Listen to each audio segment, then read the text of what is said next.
How's it going, YouTube? Robotfish here, bringing you guys another ruling video, and today it is the BT10 ruling video. This is for those of you that are new here, a type of video that I do at the start of every single format, which is what a lot of my videos are, and then it's on rulings that are important to the format. Usually some key cards that you're going to see in meta competitive decks, maybe some that you'll see in a little bit lower competitive decks, maybe some rulings that I just figured that were interesting that we're going to go over. Some hardly come up, some come up very often, so it's important to kind of go over them. Usually I split these up into a few different videos.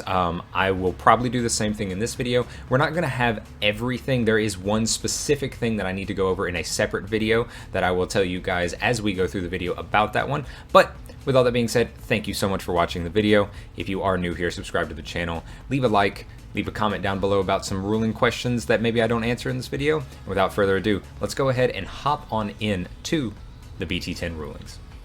Alright everyone, so into our first ruling. This one is going to go over specifically Taiki Kudo. This is going to be a card you're going to see, Crossheart being the new popular deck of the format. It's definitely going to be a card you are going to see very often. By the way, I am trying out a new little bit of a layout. I tried it on the Digicross video. I wanted to try it for one of the rulings videos. Let me know what you guys think in the comments. If you like this layout, or maybe if I should go back to the direct top down. This one kind of just opens up the play area a little bit. So what we're going to go over here, like I said, is Taiki Kudo. Specifically the first effect. The second effect went over in the Crossheart video because that's where it kind of actually comes up more often. So the effect that we're worried about here is his on play effect. On play, reveal the top 4 cards of your deck, add 1 card with Crossheart and its traits among them to your hand, place 1 Digimon card with Crossheart and its traits among them under this tamer, place the remaining at the bottom of the deck in any order. So what we have here is this. We play Taiki, and let's say we reveal top 4 cards of our deck, and we have 4 Crossheart Digimon. They're all 4 Crossheart. At this point, since you have multiple to choose from, you can choose one, place it in your hand. So let's say you want to add the Cross 4, you can go ahead and place it in your hand, and then choose another one and add it to source of Taiki. So here you can just go ahead and tap or add underneath this Shoutmon, and then that's good, and then you place the rest on the bottom of the deck in any order. So what happens in a situation where, let's say you reveal a Shoutmon, a Cross 4, a Cross 5, both cards you may want, pardon the different cards where are the different sleeves, just for the example, a Minervamon and a Metal Greymon. You got some spicy build going on, you have a bunch of different colors, but you have 2 cards mainly that don't have Crossheart in their trait, 2 Digimon cards as well. So in this situation, you reveal off of Taiki, and then you have to, it's a mandatory effect to place 1 in your hand, so that's fine. You can take the Cross 4. It is also a mandatory effect to place another one in source. So maybe you don't want to put this Cross 5 in source because of Taiki's effect and it being a mandatory effect, and you revealed the cards, you have to then add the card underneath the effect because it doesn't say a may anywhere. It just states add it to source. So know that whenever you do something like this, if you reveal 2, you cannot choose to not put 1 underneath. You have to put, if there are 2, you take 1 to hand and you put the other one. Now, let's say you in a situation where you reveal, say, 3 cards that are not Crossheart and 1 that is Crossheart. You have to add this one to your hand. Maybe it's something that you don't want to add to your hand for some reason, maybe like for deck out purposes. You have to add it to hand. If it's something, say, like this Shoutmon that maybe you want to add to source, so you reveal 4 cards off the top of the deck, Shoutmon, 3 other cards you can't do anything with, and you want to add this Shoutmon to source and not add it to hand, you do also have to follow the order of the text on the card. You have to add 1 to hand first, and then place 1 in its traits among them under the tamer. So because it's the only target, you have to add it to hand, be its effect, be a Taiki's effect, and then you don't have a target to add underneath source, and then the rest go to the bottom of the deck. Pretty straightforward, but I have seen a few people ask about it, and I did want to just go ahead and clear that up so that you guys know that how this card orders the effects and how it is a mandatory effect you cannot choose to not add. Alrighty, so now we're going to move into the blue section. You'll notice there are some purple cards. This is important for this example, but we're going to move on to blue. I did skip on any more red cards. I didn't have any necessarily that I wanted to go over in particular. You guys can always leave comments down below. But one of the specific ones that I've been asked is about Jesmon and Minervamon interaction with this Minervamon on the field. Felt like it was important time to go over it. That can be very complex. It can take a while. It has a lot of steps. So instead of going over it in this video, making it longer than it needs to be, I'm going to go over that in a separate video. So just look forward to that video, just so we know exactly how that interaction is going to work out. But anyway, back to the blue cards. the main cards we have in question for this blue scenario is going to be Metal Greymon, and specifically this goes over when Digicrossing and on-play happens, and then when you would play out something for this effect, for Minervamon's effect, and for this effect. You'll see what I mean here in a second. So shoutouts to Eagle for asking me about on-play and Digicross in the last video, and shoutouts to Primitive Kage for asking me about this scenario. So what we have here is, first off, we'll go over Metal Greymon. What he says, Metal Greymon has Digicross -2, Greymon and Melbergermon, Material Save 2, on-play this Digimon gains Rush for the turn, if Digicrossing 3 of your opponent's Digimon with Digivolution cards less than or equal to this Digimon's Digivolution cards can attack or block until the end of your opponent's turn.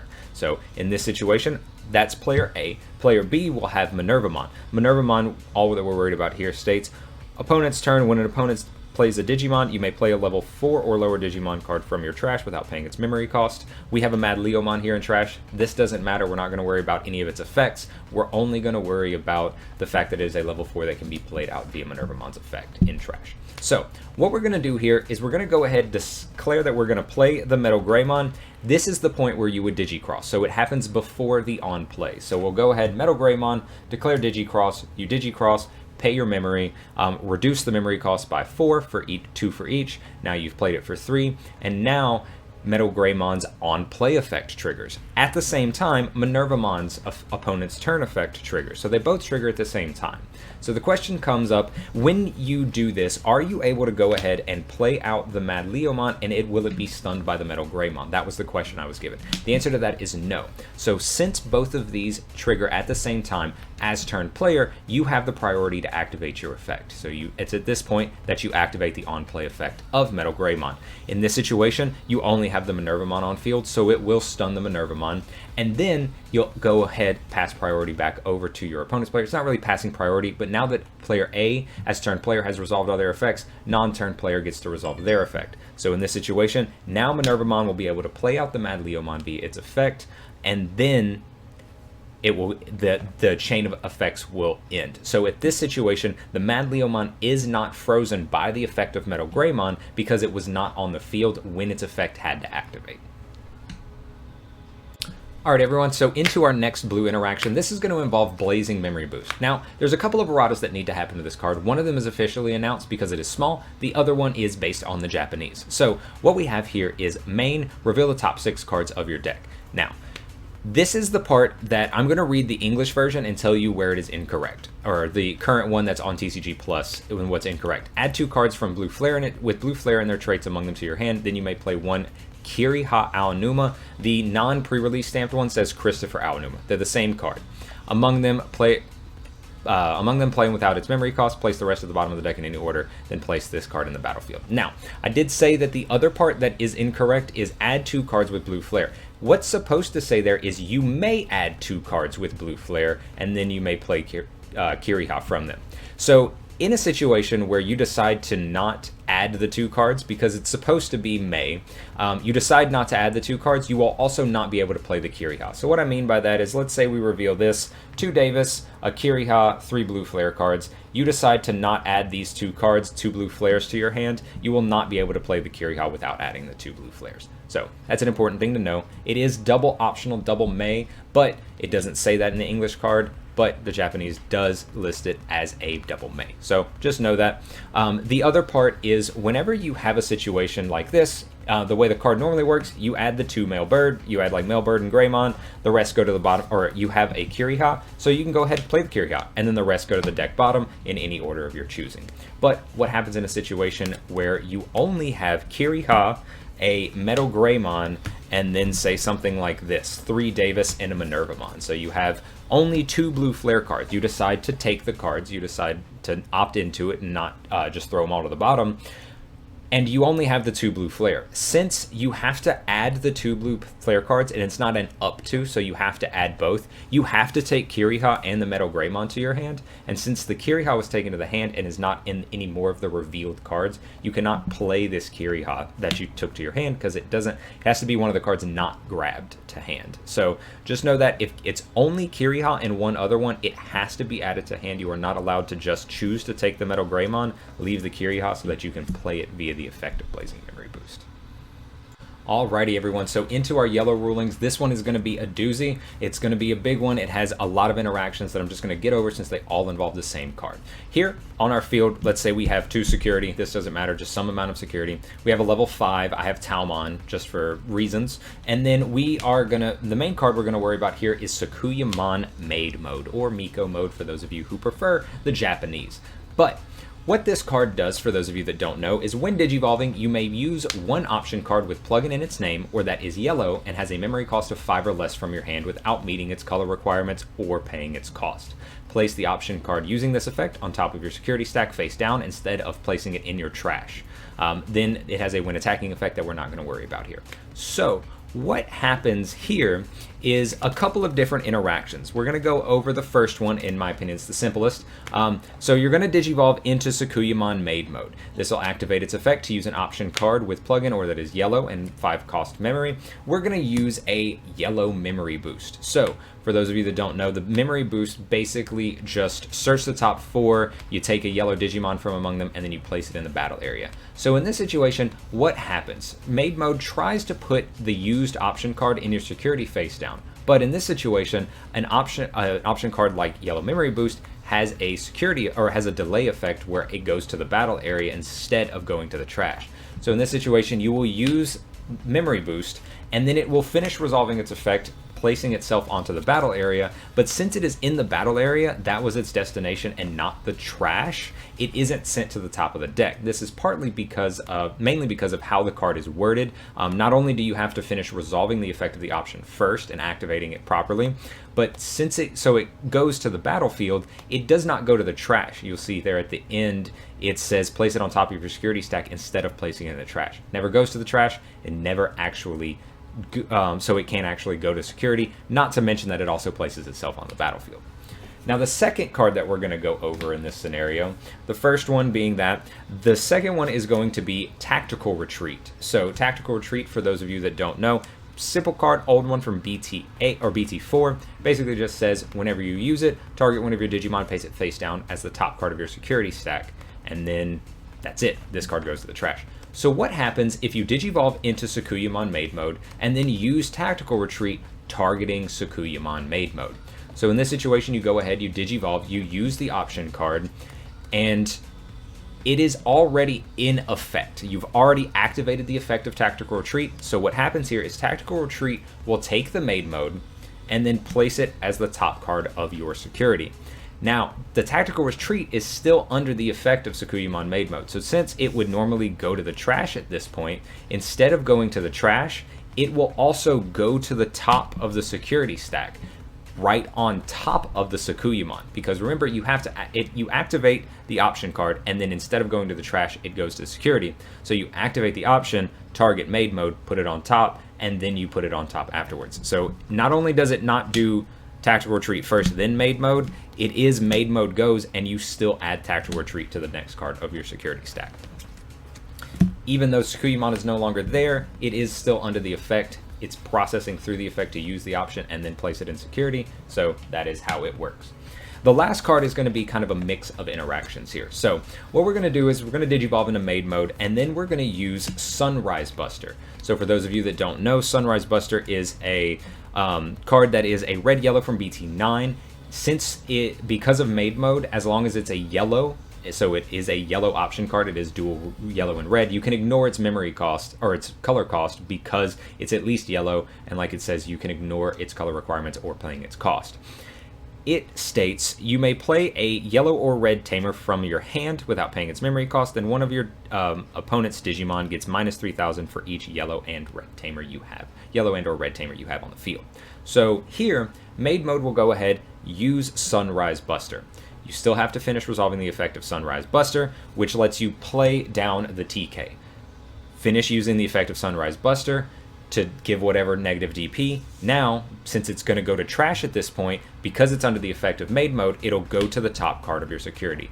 It's at this point that because you have to finish resolving effect fully before you move to the next one, that TK triggers. So TK triggers after you put it on top of your security stack. It's at this point you would then look at your security cards, decide to take what you want to take, so you take it, and then you shuffle them back up. So if you want to take, you know, your Sunrise Buster, you can, but you can take something else, shuffle them back up, and then place them down, and the Sunrise Buster could be somewhere else in the security stack. So that's an important thing to know. Since you have to fully resolve the effect of Sunrise Buster, the TK will activate afterwards, so that you can shuffle the Sunrise Buster potentially. So that is about it for this Maid mode. I'm sure there are a few more interactions that maybe I missed. If you guys have any or something like that you're curious about, be sure to leave them down in the comments down below. But next, on to the next ruling. Alright everyone, so into our next yellow ruling. This one is not necessarily a ruling, but basically explaining how a card works properly. I guess it kind of works as a ruling as well. But I digress. We have Venusmon. So Venusmon has a pretty straightforward effect, but it causes a little bit of confusion, so I want to clear the air. The first one is when digivolving, all your opponent's Digimon gain security attack -1 until the end of your opponent's turn. This is just the same out of Holy Flame security effect. It's a global effect, so even newly played Digimon or Digimon that come out of the raising area, they will also have the minus security attack effect applied to them. That one's pretty straightforward. Then the more confusing one is opponent's turn, all of your opponent's Digimon with security attack can't attack this Digimon and can't activate when attacking and when digivolving effects.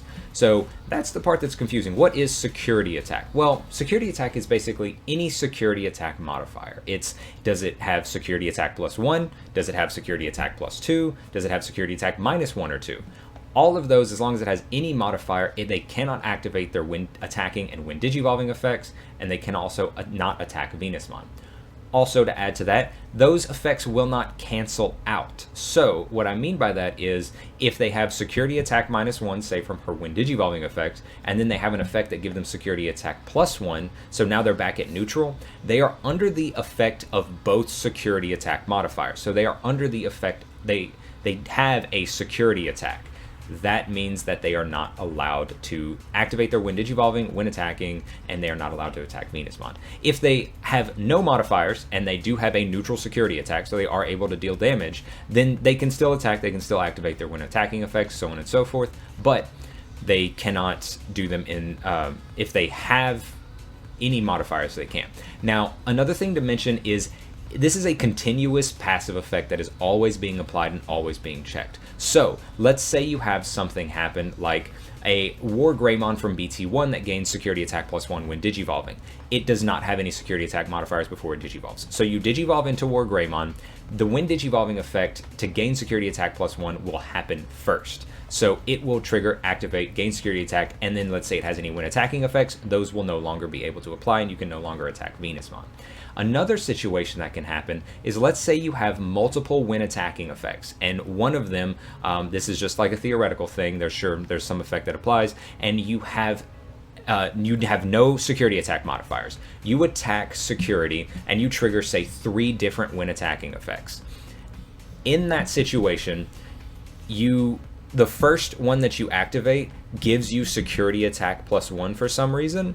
In that situation, even though you had 2 other triggered effects, Venusmon specifically states that they cannot activate their when attacking effects. So they still trigger, but since you now have security attack modifier, those other 2 effects, even though they've already triggered, will not be able to activate.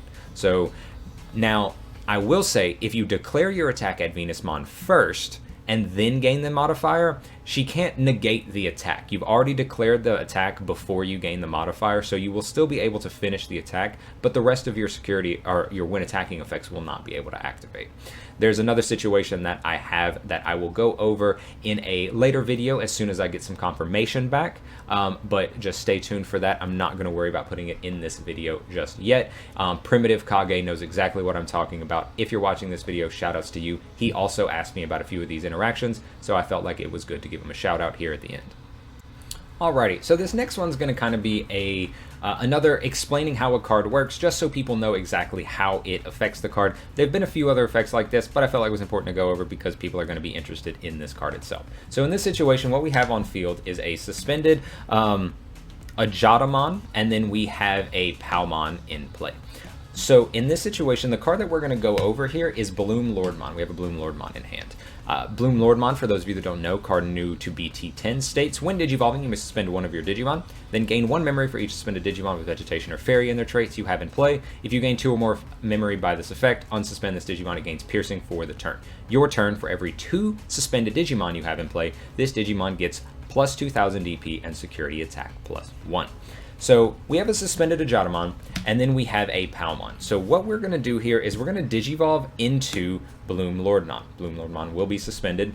Now, you activate his effect in order. You may suspend one of your Digimon. So you suspend your Palmon. Then you gain 1 memory back for each suspended Digimon you have that has planar vegetation. Both of these are applicable targets. And then, if you gain 2 or more memory, since there are 2 Digimon suspended, you will gain 2 memory. It counts itself. Unsuspend this Digimon and it gains Piercing for the turn, so you will unsuspend it. So at this point, because of its your turn effect, you have to have 2 suspended Digimon. You only have 1. It does not have the DP and it does not have the Security Attack. So you declare an attack at your opponent. It's at this point that the your turn effect, similar to how some of the other effects, like Venusmon, is a continuous passive effect that just constantly checks if it meets the requirements. Now, since you have a suspended Bloom Lordmon, it doesn't trigger, and it just effectively gets the plus 2000 DP and Security Attack plus 1, because at this point, it's checking constantly. Is there enough suspended Digimon on field? There is now when you declare the attack, so now the Bloom Lordmon will also be able to gain the Security Attack plus 1 and the 2000 DP. Just remember that it constantly checks, so if you go from something like that, or like a security option comes out that removes this Palmon after the first check, then you will no longer have the extra security attack from the Bloom Lordmon. So just know that that's how this card works. It's constantly checking. Any adjustments happen that were to remove the effects, they will be applied as they happen. Alrighty everyone, so into our purple. I didn't really have anything for black, but if you guys want to add something, be sure to leave me down in the comments below. I'll try to answer those for you. The only real thing I have for purple, since we kind of went over Minervamon earlier with another interaction, and I'm going to save another interaction for a different video, is Madleomon. Madleomon's an interesting card. What it says here, we're not worried about its Digicross or anything like that. We have the opponent's turn effect once per turn. When an effect adds a card to your opponent's hand by trashing one of this Digimon's Digivolution cards, your opponent trashes cards in their hand equal to the number of cards added to their hand by the effect. So if you had some effect that was like draw 2 cards, then you would go ahead, it states like draw 2, such as cross 4 when you play it, draw 2 cards. You could trash the source from underneath this to make them trash 2 cards. But there's a little bit of an interesting scenario if your opponent plays something like Decadramon. Decadramon states draw 1 card on play, draw 1 card, then for each of your opponent's Digimon they have in play, draw another card, draw 1. So in this situation, you have a Madleomon in play, your opponent plays a Decadramon. When they draw their cards and you trash a card under Madleomon, how many cards do you trash? Since it is a once per turn effect, and the way that Decadramon is worded, where it is draw 1 card, then you get another instance of draw 1, you will only get to discard for one of the effects. So in this situation, they have 1 Digimon on the field, you have the 1 draw from your opponent gets the 1 draw from Decadramon, you have 1 Digimon, so he gets the second draw. It's 2 separate triggers is how they've ruled it. So in this situation, when you decide to trash the Chumon from underneath the Madleomon so that your opponent trashes 1 card, you basically have to choose which instance they trash cards from. And since it is a separate draw 1, and there's only 1, they only discard 1 card. They don't trash 2 cards. Even though they've drawn 2 cards, they've drawn 1 card via the first part of the effect, and then they've drawn another card for the second part of the effect. So this means that they only trash 1 card. It's a little bit weird. It's kind of an odd ruling. There was a lot of back and forth with it, but this was the most recent ruling update that I had discovered for it. If any of you guys from the Judge server that are watching this, if this has been changed in any way, let me know. I will adjust this immediately. I will, I'll re-upload the video if I need to. But this is the most recent ruling that I was able to find for it. The only reason I think it'll come up is because this deck is Rogue, but it is going to see play on a local level, and Blue Flare is going to be a popular deck to play. So I think something like this, can't talk, is actually going to come up. So I felt like it was important to go over. Interesting ruling, a little bit of a weird ruling. I kind of like to add a few of those in every one of my videos. Alright everyone, so the last specific ruling that I have for you today is going to involve Omnimon X antibody, the new BT10 Omnimon X antibody. So for those of you that don't know, what this card states is slightly incorrect. They have posted an errata already at the time of this recording, so you can see that. I've retweeted it on Twitter, they've tweeted it out, it's been on a few other posts I'm sure, but I'm going to reiterate it here because it's a very important justification and change that needs to be noted. The top part of the effect that we're worried about here is when one of your Digimon, the current wording on the card says, when one of your Digimon with X antibody in its traits would Digivolve into this card, reduce the Digivolution cost by 2. That is wrong. So in that situation, something like Gallantmon X antibody, which has X antibody in its traits, when it Digivolves into Omnimon X antibody, would be able to reduce the Digivolution cost by 2, making it 5 instead of 7. That is not the case on how this card is supposed to work. What it's supposed to say is when one of your Digimon with X antibody in its Digivolution sources is in this card, or is in this card's Digivolution sources, reduce the Digivolution cost by 2. This card checks for X antibody, the option card, not a Digimon with X antibody in its sources. Very important distinction to know, because I know it's going to happen on a local level, it's going to happen on a competitive level. Because it's worded incorrectly and needs an errata to happen, remember, not X antibody in traits, the actual option card X antibody in source. So that's a little something to know about that.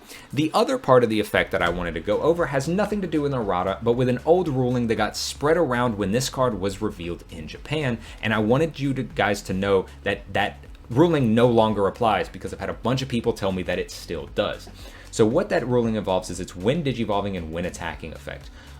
It's a once per turn by placing one X antibody or level 6 card from this X antibody as in the option card, or a level 6 card from this Digimon's Digivolution cards at the bottom of its owner's deck. Reveal all of your opponent's security cards and trash one of them. Place the rest in your opponent's security stack face down. Your opponent shuffles their security. So this is going to be something that came up with Congo.